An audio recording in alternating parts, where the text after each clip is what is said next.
Hello বন্ধুরা, ম্যাক্সকোডারবিড YouTube চ্যানেলের CSS আলোচনার এই পর্বে আবারও আপনাকে স্বাগতম। তো আজকে খুবই একটা ইম্পর্টেন্ট ব্যাপার নিয়ে আলোচনা করব, দেখতে থাকুন শেষ পর্যন্ত। তো চলুন শুরু করি।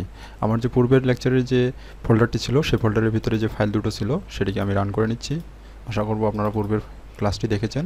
যদি আপনি দেখে না থাকেন তাহলে অবশ্যই আপনি ডিসক্রিপশনে লিঙ্ক দেওয়া আছে, সেখান থেকে দেখে আসবেন, কেননা পূর্বের ক্লাসটি না বুঝলে আজকের ব্যাপারটি বুঝতে পারবেন না। তো লক্ষ্য করুন, মূলত আমরা ব্যাকগ্রাউন্ড প্রপার্টি নিয়ে কথা বলছিলাম। ব্যাকগ্রাউন্ড প্রপার্টিতে আমরা কিভাবে ইমেজ একাধিক ইমেজ অ্যাড করতে পারি এবং কীভাবে তাদের সাইজ অ্যাডজাস্টমেন্ট করতে পারি এবং একটার পর একটা কীভাবে বসাতে পারি সেই ব্যাপারগুলো দেখিয়েছিলাম। মূলত আমি প্রপার্টিগুলো যদি দেখাই আপনাদের, দেখুন এগুলো ছিল আমাদের ক্লাস। এবং ব্যাকগ্রাউন্ডের সাইজ কীভাবে দিব, পজিশন কীভাবে দিব, নো রিপিট কীভাবে করব এবং কীভাবে একের অধিক ইমেজ অ্যাড করব, এটা ছিল মূলত গত লেকচার। তো লক্ষ্য করুন, এখানে যে বিষয়টি নিয়ে কথা বলতে চাচ্ছি সেটা হচ্ছে যে এই যে আমি ইমেজ দুটো নিছি, আমার যদি ব্রাউজার বা ডিভাইস, আমার যদি ওয়েবসাইট ভিজিট করার সময় আমার যদি ডিভাইসটি ছোটো বড় হয়, যেমন মোবাইল হতে পারে, ট্যাব হতে পারে, ল্যাপটপ হতে পারে, যেগুলোর স্ক্রিন ছোটো, অর্থাৎ রেসপন্সিভের ব্যাপারটা আমি বলতে চাচ্ছি। যখন আমি এটাকে ছোটো করতেছি তখন কিন্তু আমার আসলে ইমেজগুলো কেটে যাচ্ছে, অর্থাৎ ইমেজগুলো দেখা যাচ্ছে না। লক্ষ্য করছেন, এদিকে দুটো ইমেজ আমার দেখা যাচ্ছে না, শুধু একটি ইমেজ আছে এখন। কিন্তু যখন বড় করতেছি তখন কিন্তু এটা বের হয়ে আসতেছে, আর ছোটো করলে ঢেকে যাচ্ছে। লক্ষ্য করছেন? তো এই ব্যাপারটি মূলত আমাদের অনেক ভালোভাবে দেখতে হবে, কারণ হচ্ছে একটা ওয়েবসাইট যদি রেসপন্সিভ, বর্তমান সময়ে রেসপন্সিভ না হয়, সেটার ভ্যালু অনেকটাই কম।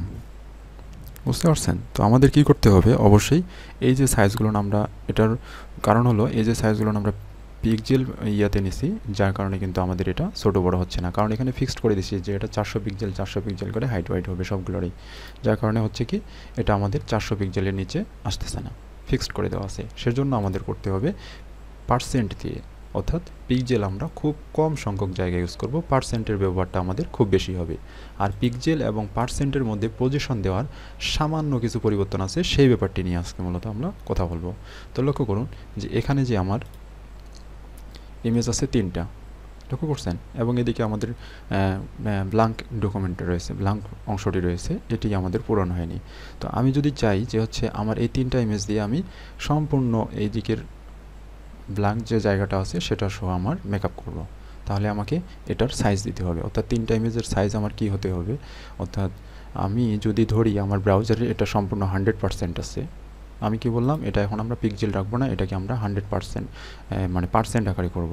তো ধরুন আমার ব্রাউজারটি যদি পার্সেন্ট আকারে থাকে, অর্থাৎ 100% যদি আমি ধরি যে আমার ব্রাউজারের সম্পূর্ণ লেফট সাইড থেকে রাইট সাইড পর্যন্ত এটা 100% আছে, এবং এই 100%কে যদি আমি 3টা ইমেজ দিয়ে মেকআপ করতে চাই, অর্থাৎ 3 ভাগ করি, তাহলে আমার কতটুকু করে পড়বে সাইজ, এক একটা ইমেজের সাইজ পড়বে। লক্ষ্য করুন, আমি ক্যালকুলেটর দিয়ে দেখাচ্ছি আপনাদের।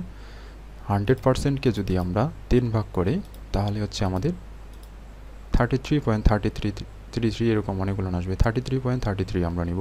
তো চলুন শুরু করি। তাহলে আমাদের ইমেজ সাইজ দিতে হবে 33.33%। ওকে, লক্ষ্য করুন আমি এখন এটার পার্সেন্ট দিয়ে নিলাম। এবং পজিশনটা তাহলে আমাদের কীভাবে মেকআপ করতে হবে, এখন চলে আসি পজিশনের ব্যাপারে। আমি পজিশনের যে ভ্যালুগুলো ছিল সেগুলো ডিলিট করে দিচ্ছি, দেন এসে এখানে রিলোড করে দেখাচ্ছি আপনাদের। দেখুন এখন কিন্তু আমার পজিশন দেওয়া নাই, যার কারণে কী হয়ে গেছে, 33.33%-এর সবগুলো ইমেজের সাইজ নেওয়ার পর সবগুলো ইমেজ একটার উপরে একটা বসে গেছে, যার কারণে কিন্তু নিচের ইমেজগুলো আমরা দেখতে পাচ্ছি না। তো এটার পজিশন দিতে হবে। মূলত এখন যদি আমরা পজিশন দিতে চাই তাহলে কি করব, প্রথম ইমেজটির এক্স অক্ষ এবং ওয়াই অক্ষ বরাবর নিয়ে আমরা গত ক্লাসে একবারই ক্লিয়ার করছি।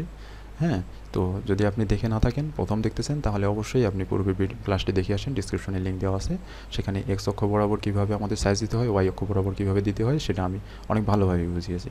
তো পজিশন ফার্স্ট ইমেজের জন্য আমার কি হবে, 0% এক্স অক্ষ বরাবর, ওয়াই অক্ষ বরাবর 0%, অর্থাৎ লেফট সাইড থেকে আমার প্রথম ইমেজটা শুরু হবে। তো এটার তো কোনো সাইজ পজিশন বাড়ানো কমানো হবে না, কারণ এটা এখান থেকেই শুরু হবে, 0 থেকেই শুরু হবে, সেজন্য এক্স অক্ষ বরাবর 0, ওয়াই অক্ষ বরাবর 0। দেন পরের ইমেজটাকে কী করতে হবে, আমার পরের ইমেজটা কমা দিয়ে পরের ইমেজটা এক্স অক্ষ বরাবর কত দূর অংশ যাবে, তাহলে পরের ইমেজটা যাবে এক্স অক্ষ বরাবর কিন্তু 50%।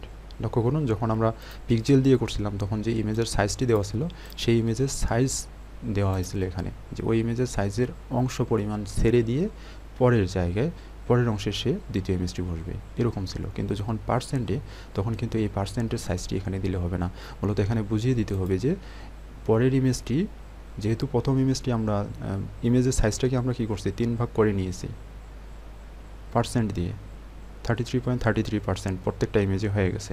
তাহলে পরের ইমেজটা কী করতে হবে, আমাদের 50% বলে দিতে হবে, যে এই যে আমার সম্পূর্ণ ডকুমেন্টটা আছে সেটা 50% অংশের এসে আমাদের এক্স অক্ষ বরাবর 50% অংশ ছেড়ে দিয়ে না, মানে 50% জায়গা অংশ নিয়ে সে কী করবে, দ্বিতীয় ইমেজটি প্লেস হয়ে যাবে।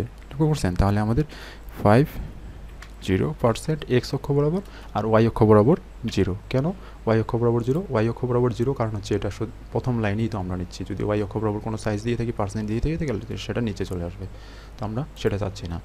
তো দেন পরের ইমেজটি কী হবে, পরের ইমেজটি হবে আমাদের 100%, অর্থাৎ 50% হওয়ার পরে আমাদের যে পরের অংশটি থাকতেছে 50%, সেই 50%-এর পরের অংশে বসে যাবে। তো এটা আমাদের বলে দিতে হবে থার্ড ইমেজটি যে 100% এক্স অক্ষ বরাবর, ওয়াই অক্ষ বরাবর 0। ওকে, কন্ট্রোল-S দিয়ে সেভ করলাম। এখন যদি রিলোড করি, দেখবেন যে আমার ইমেজ 3টি খুব সুন্দরভাবে প্লেস হয়ে গেছে। তো বন্ধুরা, এখন যদি আপনি লক্ষ্য করেন যে আমার এই ব্রাউজারটিকে যদি আমি ছোটো করি, দেখবেন যে ইমেজ 3টি অটোমেটিকলি ছোটো হয়ে যাচ্ছে এবং কোনো ইমেজেই কেটে যাচ্ছে না বা ঢেকে যাচ্ছে না। লক্ষ্য করছেন?